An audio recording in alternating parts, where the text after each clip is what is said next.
말씀은 마태복음 27장 27절에서 44절까지 말씀입니다.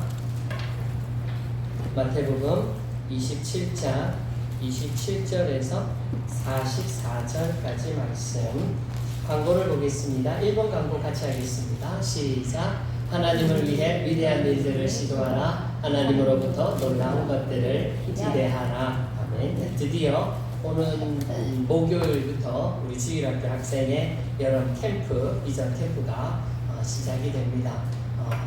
중간에 참 예배도 드리고 찬양도 하고 물놀이도 하고 여러 가지 프로그램들을 가지고 정말 아이들이 하나님의 은혜를 체험하고 또 변화되는 것을 위해서 정말 많이 준비를 해왔고요. 그 캠프 주 모든 하시는 분들이 그래서 이제 드디어 시작이 되는데요. 우리도 우리 아이들 위해서 정말 기도로 계속 잊지 마시고 후원해 주시고, 무엇보다도 오늘도 우리 또 찬조금도 나왔는데요. 우리 아이들을 위해서, 캠프를 위해서, 그리고 캠프 이후에는 아이들이 또 하루는 물놀이 계곡에 가서 즐거운 시간들을 보낼 수 있는 그런 또 계획도 하고 있거든요. 그래서 우리 아이들을 위해서 즐거운 시간이 될 수 있도록, 은혜 받을 수 있는 시간이 될 수 있도록, 또 물질적으로도 찬조해 줄 수 있는 저와 여러분 우리 모두가 될 수 있었으면 좋겠습니다. 8월 31일 마지막 주에 주일 오전 예배 이 시간에 샬롬 찬양제가 있습니다. 그날 우리 또 가족들도 좀 초청하시고요. 주변에 있는 분들 많이 좀 함께 하셔서 같이 찬양하고 같이 은혜 받는 귀한 시간들이 될 수 있었으면 좋겠습니다. 그 외에 다른 광고는 없고요. 말씀 보겠습니다. 마태복음 27장 27절에서 44절입니다. 이에 총독의 군병들이 예수를 데리고 관장 안으로 들어가서 온 군대를 그에게로 모으고 가시관을 엮어 그 머리에 씌우고 갈대를 그 오른손에 들리고 그 앞에서 무릎을 꿇고 희롱하여 이르되 유대인의 왕이여 평안할지어다 하며 희롱을 당한 후 홍포를 벗기고 도로 그의 옷을 입혀 십자가에 못 박으려고 끌고 나가니라.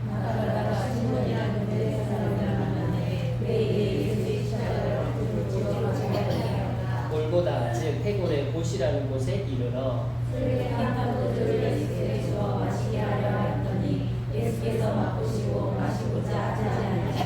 그들이 예수를 십자가에 못 박은 후에 그 옷을 제비 뽑아 나누고 그 머리 위에 이는 유대인의 왕 예수라 쓴 죄패를 붙였더라. 이때 예수와 함께 강도들이 십자가에 못 박으니 하나는 우편에 하나는 좌편에 있더라. 지나가는 자들은 자기 머리를 흔들며 예수를 모욕하여 이르되 성전을 알고 사흘에 짓는 자여 내가 만일 하나님의 아들이거늘 자기를 구원하고 십자가에서 내려오라 하며 그와 같이 대제사장들도 서기관들과 장로들과 함께 희롱하여 이르되 그가 남을 구원하였으되 자기는 구원할 수 없도다. 그가 이스라엘의 왕이로다. 지금 십자가에서 내려올지어다. 이리하여 우리가 믿겠느냐. 그가 하나님을 신뢰하니 하나님이 원하시면 이제 그를 구원하실지라. 그의 말이 나는 하나님의 아들이라 하였도다 하며 함께 십자가에 못 박힌 강도들도 이라고 했습니다. 아멘. 자, 가슴에 손을 얹고요. 하나님 이 시간 저에게 은혜를 베풀어 주소서. 시작. 하나님 이 시간 저에게 은혜를 베풀어 주소서. 아멘. 우리 앞뒤 좌우로 잘 오셨습니다. 은혜 받고 가십시다. 할렐루야. 반갑습니다. 시각장애인 송경태 씨가 있습니다. 이분은 그의 아들과 함께 해발 4,000m 고지에 위치하고 있는 칠레의 아타카마 그 사막 250km 코스를 6박 7일간 완주한 그 기사가 신문에 실린 적이 있었는데요. 시각장애인이지만 송경태 씨는요, 이 사막뿐만 아니라 사하라 사막도 그리고 고비 사막, 세계 3대 사막이라고 일컬어는 이 사막들을 차례로 다 완주한 기록도 가지고 있습니다. 기자가 물었습니다. 산소가 희박한 오직 모래뿐인 험준한 사막을 가로지르면서 포기하고 싶었던 때는 없었느냐고. 그러자 송경태 씨가요, 왜 없었겠습니까? 그럼에도 포기할 수 없었던 이유는 함께하고 있던 아들 때문이었습니다. 이것은 아들의 고백도 마찬가지였다고 합니다. 제가 아버지 눈인데 어떻게 포기할 수 있겠어요? 특히나 대회 4일째 되는 날에는 제 무릎에 이상이 생겼지만 아버지가 저렇게 달리시는데 하면서 정말이지 억지로 달렸습니다. 포기하고 싶었지만 아들을 생각하면서 이를 악물고 달렸던 아버지와 또한 포기하고 싶었지만 아버지를 생각해서 억지로 달렸던 아들, 서로를 위하는 마음과 서로를 향한 사랑 때문에 이룰 수 있는 거 아니겠습니까? 하기 싫어도 사랑하니까 이를 악물었겠죠? 그만두고 싶어도 사랑하니까 억지로라도 하는 것입니다. 우리의 신앙생활도 저는 마찬가지라고 생각을 합니다. 죄와 사망에 빠진 우리를 당신의 피와 생명으로 구원해 주신 예수님이 너무 고맙고 그 은혜에 너무 감사해서, 그래서 그 예수님을 너무 사랑해서 이후에 우리는 주님과 함께하는 소위 신앙생활이라는 것을 하게 되는데요. 그러니까 사랑하니까 예배를 드리는 거예요. 사랑하니까 기도를 하는 거고, 사랑하니까 하나님의 말씀을 읽습니다. 사랑하니까 주님을 위한 헌신, 봉사, 사명도 감당하고요. 사랑하니까 손해도 볼 수가 있는 거고 아픔도 감수해내는 거예요. 이 모든 것들이 주님, 우리를 구원해 주신 예수님을 사랑하기 때문이죠. 믿습니다. 사랑하니까 하는 거예요. 그런데 솔직히 매번 그렇겠습니까? 매번 이 사랑의 감정을 담아서 예배드리고 기도하고 헌신하고 그럴까요? 그러지 않을 때도 많지 않습니까? 사랑하는 마음이 식어지고요, 무덤덤해지고요, 냉랭해져서는 어떨 때는 정말 사랑보다는 의무적으로 해야 하니까 아니면 사람들 눈치 때문에 행하는 신앙생활이 있지 않습니까? 이게 과연 무슨 의미가 있나 라는 생각에 회의감도 들고, 이게 다 부질없는 짓 같아요. 부질없는 모습인 것 같아요. 심지어는 이제 내가 정말 예수를 믿는지 안 믿는지도 잘 모르겠어요. 구원의 확신마저도 희미해지니, 그러니까 정말 신앙생활이 억지로 하는 거예요. 억지로 신앙생활을 하는 경우. 지금 여러분의 모습은 어떨까요? 신앙생활이 마냥 좋아요. 기쁨이 넘쳐요. 행복해요. 감사해요. 주님이 너무너무너무 사랑해요, 주님을. 그러니까 거기서 나오는 정말 행복한 신앙생활을 하고 계십니까? 아니면 기쁨을 잃어버려 감사가 없어요. 그래서 어쩔 수 없이 정말 마지못해 억지로 십자가를 지는 듯한 그런 신앙생활의 모습을 지금 하고 있지는 않습니다. 물론 신앙생활은 기쁘게 즐겁게 행복하게 하는 것입니다. 이것은 우리를 구원해 주신 예수님께서도 약속해 주신 말씀입니다.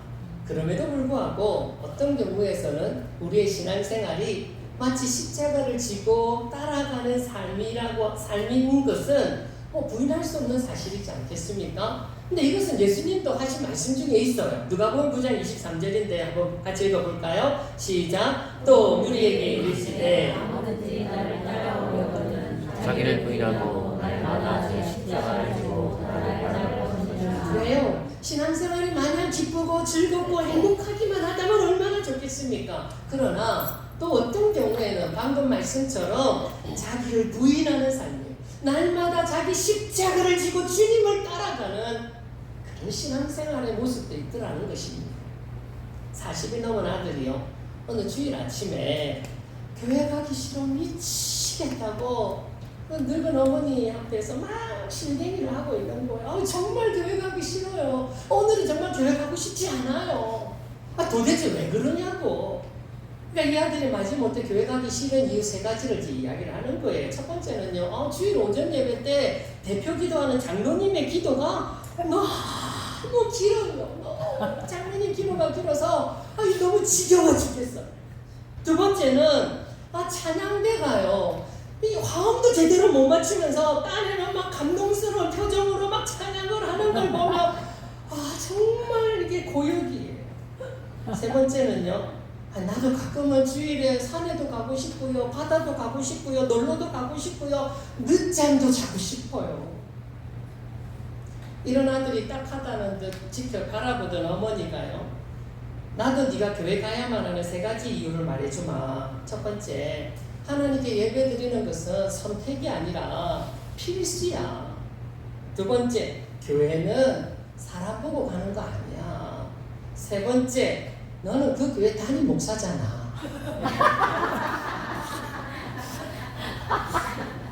신앙생활이라는 것이 마냥 기쁘지가 않습니다.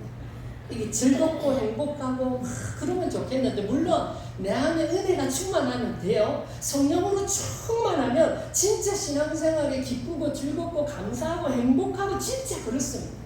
그런데 또 우리 안에 있는 죄성이, 이 악함이, 이 모자람이, 이 무지함이 하루에도 여러 번 천국에도 갔다가 지옥에도 갔다가 그러지 않습니까? 그런 기분과 감정에 따라 신앙생활을 할라치면 신앙의 십자가를 질 수밖에 없더라라는 것입니다. 우리 앞서 불렀던 찬송가 1절, 그런 의미에서 한번 1절만 같이 한번 다시 불러볼까요? 십자가를 질 수 있나 주가 물어보. 여러분 답은 무엇입니까? 죽기까지 따르오리. 성도 대답하였다.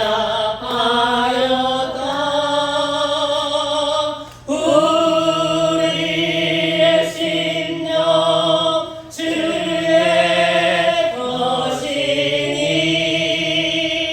주님의 영상 만드소서.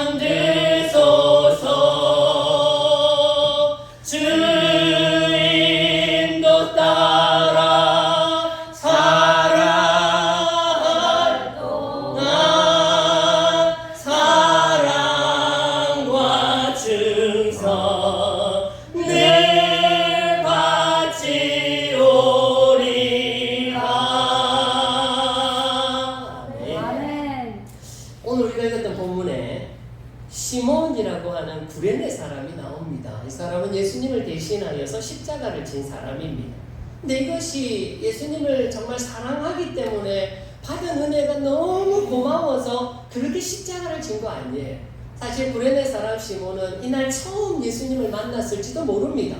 그저 느닷없이 로마의 군병들에 의해서 강제로 예수님의 십자가를 짊어지게 된 겁니다. 자, 본문 32절입니다. 시작. 나가다가 시몬이란 구레네 사람을 만나매 그에게 예수의 십자가를 억지로 지워가게 하였더라. 지금 예수님은 빌라도의 불의한 판결에 의해서 십자가를 지고 지금 골고다 언덕길로 올라가고 있는 중입니다.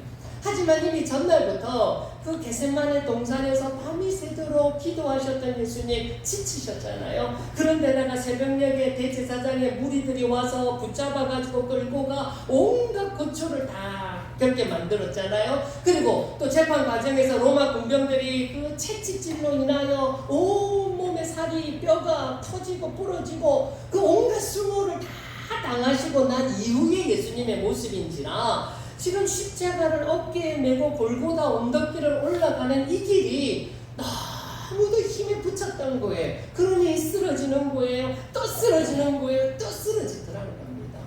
나중에 예루살렘으로 성지순례를 가시게 되면 비아 돌로로사라는 곳을 가게 되는데요. 바로 그곳이 예수님이 십자가 지고 올라간 그 길을 말하는 겁니다. 근데 거기 보면 예수님께서 가다가 넘어진 여러 흔적들을 기념으로 해가지고 지금 성지순례 갈 때 보게 되는데요. 얼마나 많은지, 얼마 가다 넘어지고 얼마 가다 넘어지고. 그러니까 군병들이 보니까 더는 예수님이 십자가를 지고 오를 수가 없겠더라는 거죠. 그러니 지나가는 사람들 가운데 예수님의 십자가를 대신하여 지고 갈 사람을 한 사람 선택했는데 그가 바로 오늘 본문에 나오는 구레네 사람 시몬이었던 거죠. 당시 로마법에 의하면 로마 군인이 요구하면 거절하지 못한다. 만약 거절을 했다가는 그 자리에서 죽임을 당할 수도 있습니다. 그러나 구레네 사람 시몬 역시 항변 한번 못 해보고 예수님의 그 무거운 십자가를 전혀 예기치 못했던 십자가를 대신 짊어지게 된 겁니다. 네, 여러분, 예수님의 십자가를 억지로 진 이 사건으로 인하여서요, 시몬과 그 가정에 일어난 놀라운 결과를 아십니까? 먼저 여러분 구레네 사람 시몬에 대해서 조금 더 알아봐야 되는데요. 마가복음에 보면 알렉산더와 루포의 아버지인 구레네 사람 시몬이라고 설명을 하고 있는데, 이 루포 로마서 16장 13절에 우리 가보시면 이런 구절이 있습니다. 주 안에서 택하심을 입은 루포와 그의 어머니에게 문안하라. 그의 어머니는 곧 내 어머니니라. 지금 사도 바울이 이야기하는데요. 로마서 16장은 어떤 내용이냐면 바울이 자기 생애에 있어서 결코 잊혀지지 않는 믿음의 사람들을 소개하는 장입니다. 그동안 수많은 사람들을 만났지 않겠습니까? 그런 사람들 가운데 유독 그 믿음이 바울의 마음에 남아서 그들에게 안부를 전하지 않으면 안 돼. 그런 사람들의 이름을 쭉 소개하고 있는데 그 중에 13절에 나오는 주 안에서 택하심을 입은 루포가 있는 거예요. 누구라고요? 오늘 구레네 사람 시몬의 아들인 겁니다. 뿐만 아니라 계속 그 구절 보시면 그 어머니 구레네 사람 시몬의 아내 아닙니까? 근데 지금 사도 바울이 그 어머니, 그 구레네 사람 시몬의 아내에게 이는 곧 내 어머니라. 그러면 사도 바울이 구레네 사람 시몬의 아들입니까? 그런 말 아니고요. 여기서 말하는 어머니는 믿음의 어머니지요. 너무 귀한 믿음을 소유하셔서 바울이 영적인 어머니로 모셨다. 어머니예요. 한 번씩 안종문 전도사님과 같이 신앙생활 하셨던 목사님들과 이제 만날 기회가 있는데요. 그분들이, 이 목사님들이 안종문 전사님을 향해서 한결같이 내 어머니시다라고 말씀들을 하시는 거예요. 진짜 아들이 지금 두 눈 부릅 뜨고 바라보고 있는데, 근데 또 당당하게 그 목사님들이 한결같이 내 어머니라고 말씀하시는 의미가 뭡니까? 안종문 전도사님 때문에 영적으로 다시 태어났습니다. 안종문 전도사님은 내 신앙의 어머니입니다. 그만큼 그 믿음을 본받고 싶고 그 믿음을 존경합니다 라는 의미잖아요. 마찬가지예요. 지금 구레네 사람 시몬의 부인을 향해서 사도 바울이 내 어머니니라. 그 믿음이 얼마나 대단하고 복을 받았으면 바울조차도 인정하고 존경하는 의미의 어머니라고 부르고 있어요. 여러분, 이 모든 게 뭘 의미하는 겁니까? 구레네 사람 시몬과 그 가정이 엄청난 믿음의 복을 받았다라는 거 아닙니까? 성경에 그 이름이 새겨질 정도로 사도 바울조차 존경하고 우러러 칭찬할 정도로 복을 받은 사람들. 어떻게 이들에게 이런 일이 있을 수 있었다고요? 그게 바로 오늘 본문의 이 사건이 계기가 되었던 거예요. 아멘. 다시 말씀드리지만 예수님의 십자가를 대신 짊어진 구레네 사람 시몬은요, 정말 감격해서 기뻐서 주님의 십자가를 대신 짊어진 거 아닙니다. 앞서 우리 32절에 예수의 십자가를 억지로 지워가게, 그러니까 억지로 예수님 십자가를 진 거예요. 실상은요, 그러고 싶지 않은 거예요. 사실 예수가 누군지도 모른다니까요. 근데 내가 왜 저 예수의 십자가를 내가 대신 짊어져야 합니까? 그것도 영광스러운 십자가가 아니잖아요. 죽을 죄인들이 짊어질 부끄러운 십자가, 죽음의 십자가를 내가 왜 져야 하냐고요. 그런데도 그렇게 원치 않았던 십자가를 진 일로 말미암아 구레네 사람 시몬과 그 가족들이요, 이 엄청난 믿음의 복을 받았다는 이 사실. 지금은 죽기만큼 싫고요. 지금은 안 하고 싶고요. 왜 해야 되나요? 하지만 그것 때문에 나와 내 가정이 복을 받아 살게 되더라. 아멘이 되십니까? 아멘. 서두에서도 말씀드렸지만 신앙생활은 하나님을 사랑하고 그 은혜에 감사해서 그래서 자원하여 드리는 나의 모습이 맞습니다. 그러나 때로는 내 마음의 기쁨을 잃어버리고요. 그래서 자원하는 마음이 아니라 이게 십자가예요. 정말 억지로 이를 악물고 감당해야만 하는 모습이지만 지나고 나서 보면 그게 다 복이 되는 줄 믿습니다. 그게 다 삶의 유익이 되는 줄 믿으시기 바랍니다. 상담 전문가로 유명한 데이비 시멘즈 목사님이 계세요. 이분의 아들이 3살 때 발이 조금씩 비틀어지면서 제대로 걷지를 못하는 거예요. 막 삐뚤삐뚤 거리면서 때로는 넘어지기도 하고 병원으로 달려갔지요. 검사해 봤더니 발의 뼈가 조금 어긋나 있다는 겁니다. 근데 이것이 조금씩 조금씩 어긋나진다는 거죠. 그러니까 그냥 이대로 두면 정상적으로 아이가 걸을 수가 없게 된다는 거예요. 그래서 의사의 처방이 뭐냐? 매일 아침 저녁으로 아이 발을 붙잡고 아빠가 30분씩 발에 뼈를 교정시켜줘야 한다고. 아직 아기 뼈라, 3살이니까 아직 아기 뼈라 이게 교정이 된다는 거예요. 그러니까 아빠가 이 발의 뼈를 교정시켜 이렇게 잡아주고 자꾸 이렇게 틀어주고 이렇게 해야 된다는 거예요. 그러면 된다는 거죠. 근데 여러분 생각해 보세요. 이미 어긋나 있어요. 뼈가 어긋나 있는 뼈를 강제로 교정을 시켜준다는 것이 이게 얼마나 힘든 일입니까? 그것도 뭐 아직 어린 아이입니다. 3살. 이 어린 아이를 이거 어떻게 이해를 시켜가면서 할 수 있을까? 이게 설명이 되겠습니까? 당장 아픈데요. 그러니까 아이가 그 고통을 참지 못하고 막 비명을 지르는 거예요. 아빠 싫어요. 아빠 미워요. 하지 마세요. 막 울부짖는 거예요. 막 죽을 맛이라는 거죠. 그런데도 아빠는요. 이를 악물고 정말 억지로 매일 30분씩 아침 저녁으로요. 그렇게 아이 뼈를 교정시켜줘요. 지금 그 아들요, 자기 학교 테니스 대표 선수가 되어서 펄펄 날아다니고 있습니다. 당시 아들 입장에서요, 그런 생각 들지 않았을까요? 아니, 나를 사랑한다면서 아들인데 왜 나에게 이런 아픔을 주십니까? 왜 나에게 원치 않는 고통과 고난을 주십니까? 아버지도 마찬가지 아니겠습니까? 지금 아들을 그런 고난과 아픔으로 밀어 넣을 때요, 얼마나 마음이 아프고 힘들었겠습니까?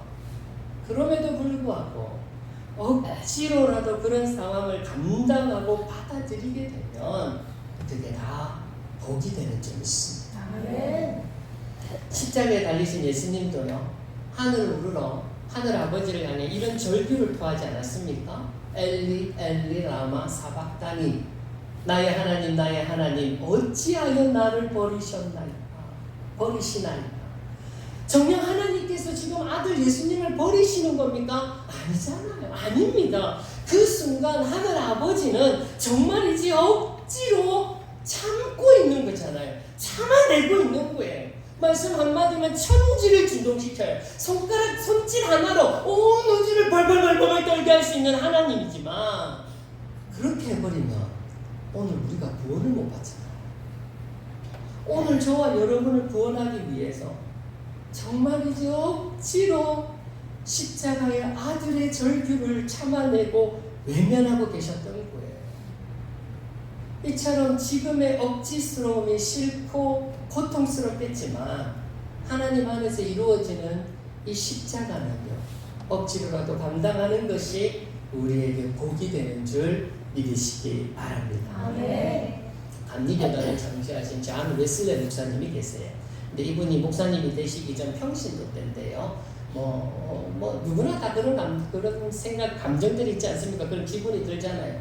그날따라 교회 가기 싫은 거지. 이분도 예배 드리기 싫었던 거예요. 그때가 수요일 예배라고 그러는데, 그냥 주일만 예배 가면 되지, 무슨 수요일 예배까지 가냐고, 오늘은 그냥 쉬고 싶다고, 안 가고 싶다고, 이런 내 불편한 마음을 가지고 하나님 앞에 가가지고 예배 드린다고 하나님 이 마음 받겠냐고, 이 예배 받겠냐고, 그냥 졸고 올 건데, 그냥 딴짓하고 올 건데, 그래도 어떻게 억지로 정말 이게 막 끌려가듯이 억지로 교회로 발걸음을 옮겨서요, 그날 예배를 드렸답니다.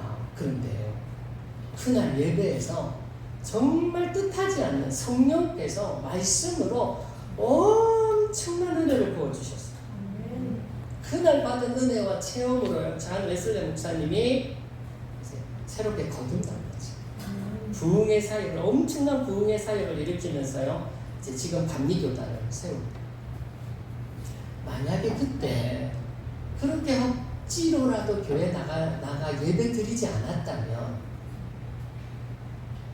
하나만 더 예를 들어볼게요.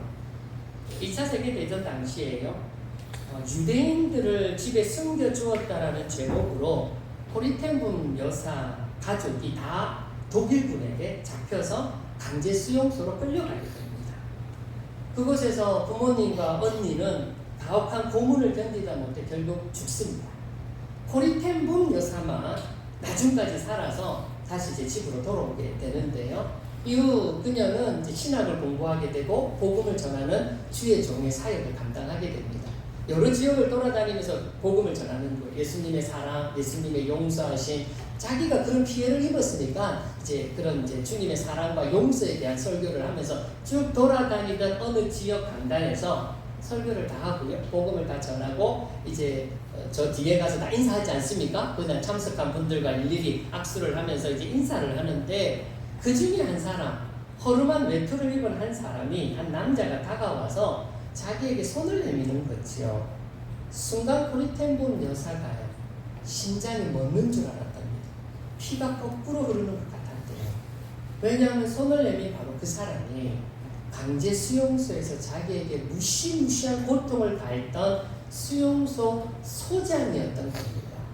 이 사람 손에 언니 배씨가 강간당했고요. 끝내 수용소에서 비참하게 죽은 그 남자가 지금 자기 앞에서 손을 내밀고 있는 거예요.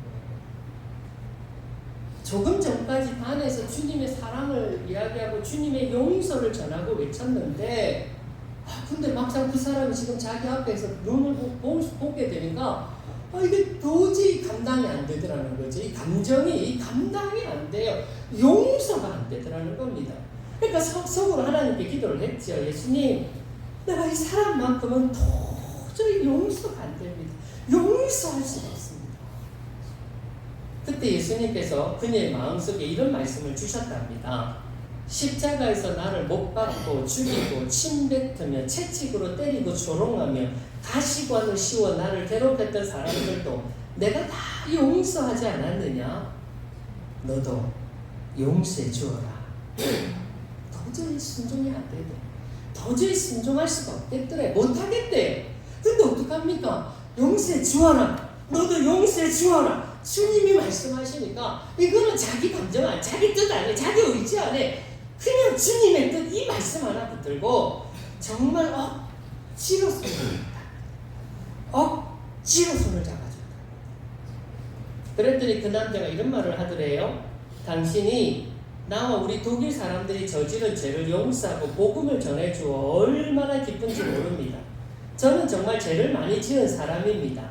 이런 저를 외면하지 않고 제 손을 잡아주셔서 진심으로 감사드립니다. 그 순간 하늘문이 열리더래요. 그리고 하나님의 은혜의 광채가 쫙 비치는데요. 마음에 있던 그 미움과 원한의 감정들이 싹 녹아내리면서 진짜 용서가 되더래요. 그때 용서가 되는 마음이 생기고 그러면서 마음에 그 무거웠던 마음이 홀가분해지고 평안해지고 즐거워지는 다시 한번 새롭게 태어나는 아주 신비로운 경험을 체험을 하게 되었다라고 고리텐본 여사가 고백을 하셨는데요. 신앙생활은 기쁘게 하는 겁니다. 행복하게 자원해서 감사함으로 하는 거예요. 그러나 때로 우리 안의 재성이 그 재성에 휘둘린 우리의 감정이 그러지 못할 때도 참 많지 않습니까? 그럼에도 불구하고 하나님 안에서 이루어지는 모습이라면 우리의 감정을 넘어 정말이지 억지로라도 감당해낼 때 하늘의 은혜와 하늘의 복이 임하게 될 줄 믿습니다. 아멘. 여러분의 신앙생활 어떻습니까? 기쁘게 행하기를 원합니다. 즐겁게 행하기를 원합니다. 행복하게 했으면 좋겠습니다. 그러나 때로 하기 싫고 하고 싶지 않고 왜 해야 되는지 모르겠고 그럼에도 하나님 안에서 이루어지는 내 삶이고 주님께서 나에게 주신 삶이라면 오늘 불행의 사람 시몬처럼 억지로라도 순종하여 하나님의 놀라운 은혜를 받는 저와 여러분 될 수 있기를 바랍니다. 우리 찬양 같이 부르고 싶은데요. 주님 다시 오실 때까지라는 찬양인데 참 우리가 걸어가는 이 길이 쉽지 않지요. 좁은 문 좁은 길 나의 십자가 지고 좁은 문 좁은 길 나의 십자가 지고 이 길을 걸어가고 있습니다. 물론 기쁘게 하는 건 알지만 감사함으로 행복하게 해야 되는 건 알지만 참 많은 부분에서는 그러지 못하는 게 우리의 모습 아닙니다. 좁은 길 십자가 지고 가는 길. 그러나 우리의 끝을 압니다. 우리의 끝에 계시는 주님, 나를 기다리고 나를 맞아주실 주님, 마침내 당신의 품에 안아주실 주님, 우리에게 승리의 기쁨을 주실 그 주님, 그 주님을 바라보면서 우리 이 길 걸어 가십시다. 힘들어도 가십시다. 여러분 정말 억지로라도 가십시다. 아니, 싫어요 가십시다. 아니, 왜 해야 돼요? 안 하면 안 돼요. 하나님의 뜻이라면 우리 같이 하십시다. 일으켜주고 격려해주고 밀어주고 붙들어주고 그러면서 하십시다. 우리 찬양 부르고요, 오늘 말씀 생각하면서 같이 기도하는 시간 갖도록 하겠습니다.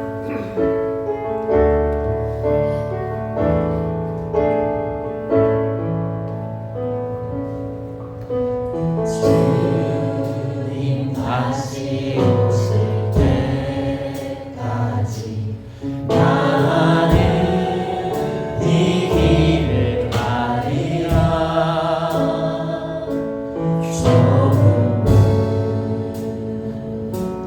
좁은 길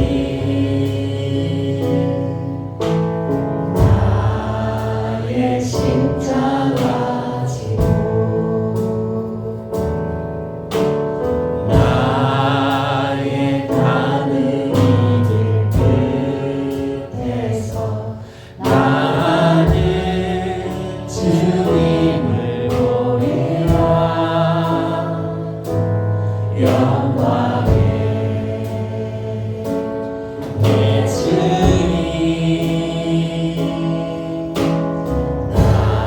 나를 맞아주시. 주님 다시 오실 때까지 나는 일어나 달려가리라. 주의 영광 온 땅 덮을 때 나는 일어나 노래하리. 내 사모하는 주님 온 세상 부르시라. 내 사모하는 주님 영광의 왕이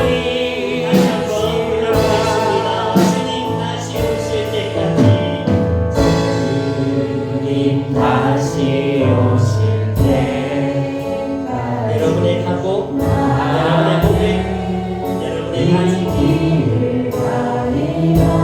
좁은 문이에요. 좁은 길입니다. 좁은 길 십자가를 지고 가야 할 길. 나의 십자가 지고 나의 가는 이 길 끝에 나의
끌려가는 억지로 끌려가는 우리의 모습일지라도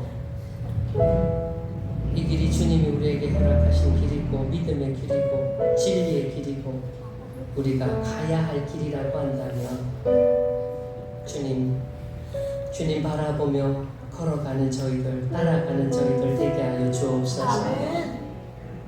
우리만 걸어가게 하지 않으시고 우리와 함께 동행하시는 예수님, 보혜사 성령님, 또 하나님의 인도하시는 삼위일체 하나님의 놀라운 손길 안에 우리의 발걸음이 다 나아가 마침내 주님 품에 안겨서 주시는 영원한 기쁨, 영원한 행복, 영원한 영광 안에 거하는 저희들 되게 하여 주옵소서.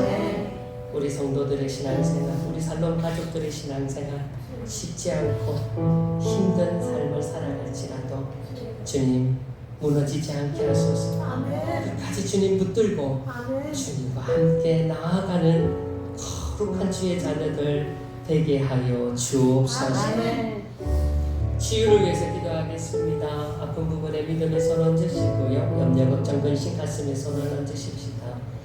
주님이 말씀하셨습니다. 믿는 자에게는 이런 표적이 따르리니 그들이 내 이름으로 귀신을 쫓아내며 새 방언을 말하며 뱀을 집어올리며 무슨 독을 마실지라도 해를 받지 아니하며 병든 사람에게 손을 얹은즉 나으리라.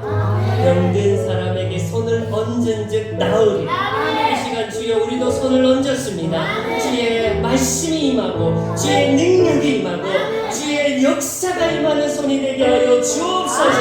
나은 역사가, 치료받는 역사가, 회복되는 역사가 일어나게 하여 주옵소서. 치료해 주셔서 영광 받아 주실 줄 믿고 예수님 이름으로 기도합니다. 아멘.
사랑과 성령의 감화감동 교통하심이 억지로라도 주어진 십자가 감당하며 주님 따라가는 자녀들 머리 위에 그리고 저들의 가정과 교회와 나라와 민족 위에 이제로부터 영원토록 함께 있을지어다. 아멘.